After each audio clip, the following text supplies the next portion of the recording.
Paper leak मामले में जो अभी तक गिरफ्तारियां हुई है उसमें कई ऐसे लोग हैं जो बीपीएससी के द्वारा सिलेक्टेड हैं और उससे पहले वो जॉब में आने से पहले भी वो धांधली में संलिप्त पाए गए थे। इसके बावजूद भी बीपीएससी से कैसे वो पास कर गए और कैसे वो जॉब में चले गए। सेंटर मैनेज ये शक्ति कुमार सिंह करवाता था, जैसा कि आर्थिक अपराध इकाई टीम की जांच में ही पता चला है। तो क्या ये संभावना नहीं बनती है कि 2446 दरोगा बहाली में भी शक्ति कुमार सिंह ने सेंटर मैनेज करवाया हो? मैं दावे के साथ ये कह सकता हूं कि अगर सही से पूछताछ की जाए तो 2446 दरोगा बहाली में भी फर्जीवाड़ा धांधली सेटिंग की बात सामने आएगी।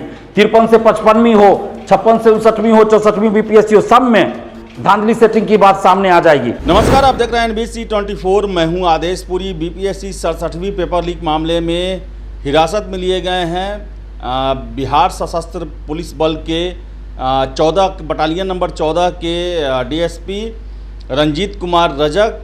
और आपको बता दें कि इनका 60 गार्ड जो है, इनका संबंध जो है, जो आरोपी गिरफ्तार हुए हैं उनसे रहा है और यही कारण है कि ईओयू के द्वारा इन्हें हिरासत में लिया गया है और संभावनाएं बता रही हैं कि ये गिरफ्तार भी होंगे।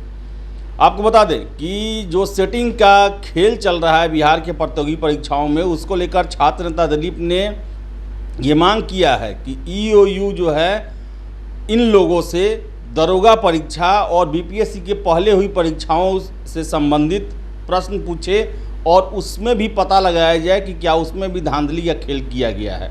सुनिए छात्र नेता दिलीप ने क्या कहा। नमस्कार दोस्तों, मैं दिलीप कुमार। दोस्तों, बीपीएससी पेपर लीक मामले में रंजीत कुमार रजक नामक एक डीएसपी को हिरासत में लेकर आर्थिक अपराध इकाई पूछताछ कर रही है और ऐसी संभावना बताई जा रही है कि उसे गिरफ्तार करके जेल भी भेजा जा सकता है। लेकिन इसके साथ ही एक बड़ा सवाल खड़ा होता है कि आखिर इस पेपर लीक मामले में जो अभी तक गिरफ्तारियां हुई है उसमें कई ऐसे लोग हैं जो बीपीएससी के द्वारा सिलेक्टेड हैं और उससे पहले वो जॉब में आने से पहले भी वो धांधली में संलिप्त पाए गए थे। इसके बावजूद भी बीपीएससी से कैसे वो पास कर गए और कैसे वो जॉब में चले गए।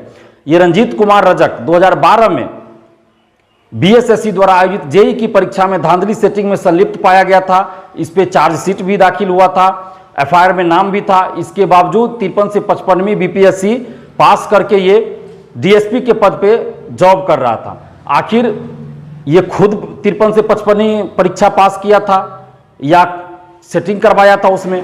क्योंकि अब तो सवाल उठेगा ही, जब ये 2012 में सेटिंग में संलिप्त था तो उसके बाद ये 53 से 55वीं में क्या खुद अपनी क्षमता से ये सेलेक्ट हुआ था बीपीएससी या फिर इसने अपना सेटिंग करवाया था? और एक बात और सामने आ रही है कि 4, 5 या 6, 7 भी हो सकता है, 8 भी हो सकता है। इनके रिश्तेदारों का भी बीपीएससी के थ्रू या अन्य बहालियों के थ्रू जॉब हुआ है बिहार में। हो सकता है ज़्यादातर बीपीएससी के थ्रू ही हुआ हो, ये तो मुझे नहीं पता, लेकिन किसी अखबार में ही मैंने पढ़ा है कि 5-7 लोग जो इनके रिश्तेदार हैं वो भी जॉब में हैं। तो इनका भी सेटिंग हो सकता है ये रंजीत कुमार रजक ने करवाया हो। तो ये सब जांच का विषय है। इस पर गहन जो है पूरी निष्पक्षता के साथ और ईमानदारी के साथ जांच होनी चाहिए। इससे पहले राहुल कुमार सिंह नाम का जो अंचलाधिकारी अरेस्ट हुआ था वो भी पहले सेटिंग के मामले में संलिप्त था और 64वीं बीपीएससी से वो अंचलाधिकारी बना था। तो क्या 64वीं बीपीएससी में वो सेटिंग नहीं करवाया होगा? हो सकता है 64वीं बीपीएससी में उसने खुद सेटिंग करवाया हो, जैसा कि इस बार वो सेटिंग करवाने डीएसपी बनने के फिराक में था। इसी मामले में गिरफ्तार राजेश नाम का एक व्यक्ति जो कृषि विभाग में सचिवालय के तहत वो जॉब कर रहा था, यानी सचिवालय सहायक बीएसएससी सीजीएल 2 के थ्रू उसका सिलेक्शन हुआ था और उसमें भी धांधली की बात सामने आई थी। तो क्या सीजीएल 2 में यानी बीएसएससी सीजीएल 2 में इस राजेश नाम के व्यक्ति ने अपना सेटिंग नहीं करवाया होगा? उससे पहले भी वो सेटिंग के मामले में संलिप्त पाया गया था, एफआईआर भी इस पर दर्ज था। इस तरह से कई नाम है। शक्ति कुमार सिंह जो गया से अरेस्ट हुआ है, जिसके कॉलेज में सेंटर था और उस पर आरोप है कि सेंटर मैनेज किया गया, सेंटर मैनेज करवाता था और बीपीएससी का जो पेपर था, क्वेश्चन था, इसी ने पीडीएफ बनाया था, फोटो खींचा था। और 2446 दरोगा बहाली पीटी परीक्षा से 5 दिन पहले शक्ति कुमार सिंह ने उसी कॉलेज में, इवनिंग कॉलेज जो राम शरण सिंह जो भी इवनिंग कॉलेज है गया का, उसी कॉलेज में उन्होंने टेस्ट आयोजित करवाया था। एक अभ्यास नाम के कोचिंग संस्थान या जो भी नाम रख दिया हो उसके तहत। तो क्या ये टेस्ट सीरीज था या फिर परीक्षा से पहले जो लोग उसमें अभ्यर्थी थे दरोगा पीटी में, जिन लोगों से इनने पैसा लिया होगा, उसको क्वेश्चन आंसर रटवाया जा रहा था, इसको पहले ही क्वेश्चन पता चल गया था। ऐसा भी कुछ है क्या? क्योंकि 2446 दरोगा बहाली पीटी परीक्षा में भी पेपर लीक हुआ था, आंसर वायरल हुआ था, और उसके बाद हम लोगों ने कई बार पटना में आंदोलन भी किया था सीबीआई जांच की मांग को लेकर। तो क्या यह संभावना नहीं बनती है कि शक्ति कुमार सिंह ने 2446 दरोगा बहाली पीटी का भी पेपर लीक करवाया हो? उसके बाद 2446 दरोगा बहाली मेंस का जब रिजल्ट आया था तो सीरियली रोल नंबर वाले कई अभ्यर्थी पास किए थे, यानी एक ही सीरियल रोल नंबर के लगातार जो है कई अभ्यर्थी पास किए थे, जिसे दैनिक भास्कर ने प्रमुखता से छापा था। और संजोग या सेटिंग ये खबर चली थी, बहुत बवाल हुआ था इस पे कि आखिर ऐसा कैसे हो गया कि सैकड़ों अभ्यर्थी सीरियली रोल नंबर से कैसे पास हो गए। तो सेंटर मैनेज ये शक्ति कुमार सिंह करवाता था, जैसा कि आर्थिक अपराध इकाई टीम की जांच में ही पता चला है। तो क्या यह संभावना नहीं बनती है कि 2446 दरोगा बहाली में भी शक्ति कुमार सिंह ने सेंटर मैनेज करवाया हो, या इनके जैसे कुछ लोग और होंगे जो सेंटर मैनेज करवाया हो? तो क्यों ना 2446 दरोगा बहाली पीटी मेंस सबका जांच हो जाए। और ये जो पकड़े गए हैं, चाहे वो शक्ति कुमार सिंह हो, राहुल कुमार सिंह हो, या फिर जो कल हिरासत में लिया गया है, उससे सभी से क्यों ना पूछताछ की जाए कि अन्य बहालियों में भी क्या इसने धांधली किया है, सेटिंग करवाया है। और भी कई लोग हैं, राजेश जैसे हुआ, निशिकांत है, और भी कई लोग, जैसे 16-17 लोग अभी तक अरेस्ट हुए हैं। तो इन सब से इस बात की भी पूछताछ होनी चाहिए कि क्या इससे पहले दरोगा बहाली या 66वीं बीपीएससी, 64वीं बीपीएससी या किसी भी अन्य प्रतियोगी परीक्षा में भी इन लोग संलिप्त था धांधली में। तो इन सभी चीज़ों की जानकारी जो पूछताछ होनी चाहिए। और मैं दावे के साथ ये कह सकता हूं कि अगर सही से पूछताछ की जाए तो 2446 दरोगा बहाली में भी फर्जीवाड़ा धांधली सेटिंग की बात सामने आएगी। 53 से 55वीं हो, 56 से 59वीं हो, 64वीं बीपीएससी हो, सब में धांधली सेटिंग की बात सामने आ जाएगी। तो इसलिए मैं आर्थिक अपराध इकाई टीम से विशेष अनुरोध करता हूं, उनसे आग्रह करता हूं कि आप जो भी जांच कर रहे हैं इस मुद्दे पे भी जांच कीजिए, जांच का दायरा बढ़ाइए, ताकि जो दरोगा बहाली 2446 है, 2213 है, 1717 दरोगा बहाली है, सिपाही बहाली हो, या बीपीएससी की जो अभी तक परीक्षा हुई, या बीएसएससी सीजीएल 1 हो, सीजीएल 2 हो, या जो भी बीएसएससी के द्वारा एग्जाम आयोजित हुआ, उन सभी में इन लोगों की क्या संलिप्तता थी, इस सब की भी जांच होनी चाहिए। क्योंकि ये बहुत बड़ा सवाल है, ये बहुत बड़ा रैकेट बिहार में काम कर रहा है, जो हर परीक्षा में, प्रतियोगी परीक्षा में, हर बहाली में सेंध लगाता है, पेपर लीक करवाता है, सेटिंग कराता है, सेंटर मैनेज करता है, दूसरे के बदला में दूसरे को बैठा के एग्जाम दिलाता है, अंदर से ओएमआर सीट रखवा देता है। तो इन सब चीजों का खुलासा अब होना चाहिए, क्योंकि अब पानी सर के ऊपर से जा चुका है, अब बर्दाश्त करने वाली बात नहीं है।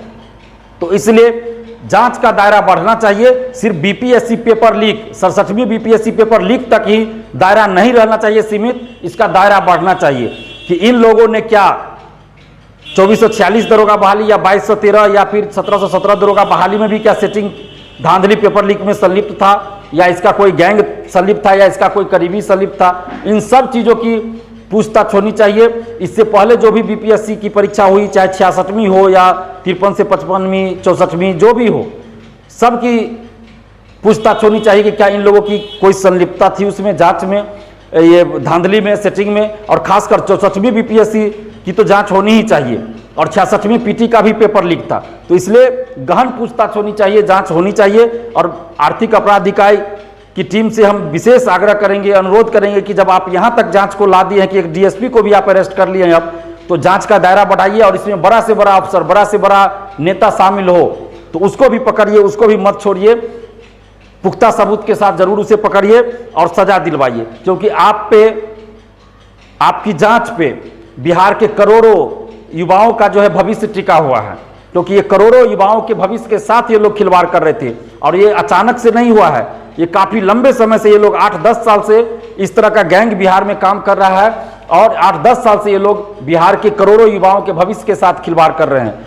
ये एक उद्योग की तरह काम कर रहा है, एक फैक्ट्री बिहार में लगा दिया है इन लोगों ने, सेटिंग गेटिंग का, धांधली का, पेपर लीक का।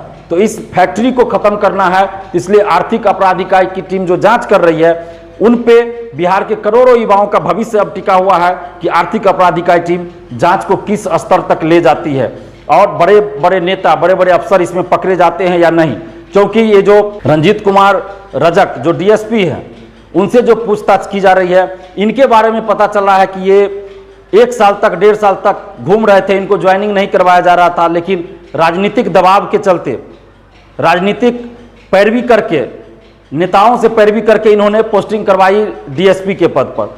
तो कहीं ना कहीं बड़े बड़े नेताओं का इसमें हाथ जरूर होगा, पेपर लीक में, धांधली में, सेटिंग में बड़े अफसर का भी हाथ होगा, क्योंकि और बीपीएससी ऑफिस के अंदर भी जांच होनी चाहिए, तभी इसमें बड़े बड़े नेता, बड़े बड़े अफसर जो संलिप्त है वो पकड़े जाएंगे और भविष्य में जो परीक्षाएं होगी उसमें सेटिंग रुकेगा, धांधली रुकेगी और पेपर लीक रुकेगा। अगर बड़े नेता, बड़े अफसर नहीं पकड़े जाते हैं तो ये धांधली, सेटिंग, पेपर लीक नहीं रुकने वाला है। इसलिए जो आर्थिक अपराध इकाई की टीम है उनसे हम विनती कर रहे हैं कि आप निष्पक्ष और ईमानदारी से जांच कीजिए और जो भी इसमें संलिप्त हो सभी लोगों को पकड़िए। और जितने भी अभ्यर्थी हैं बीपीएससी के, उन सभी से अपील कर रहे हैं कि आप लोग भी कम से कम सोशल साइट्स के माध्यम से तो माहौल बनाइए, अपील कीजिए, मांग कीजिए कि इसकी निष्पक्ष जांच हो, सभी लोग पकड़े जाए। धन्यवाद, जय हिंद। तो जैसा कि आपने सुना कि दिलीप का साफ कहना है कि दरोगा परीक्षा हो या बीपीएससी का पहले का लिया गया परीक्षा हो, इन सभी मामलों में जो भी आरोपी पकड़े जा रहे हैं उनसे गहन पूछताछ की जाए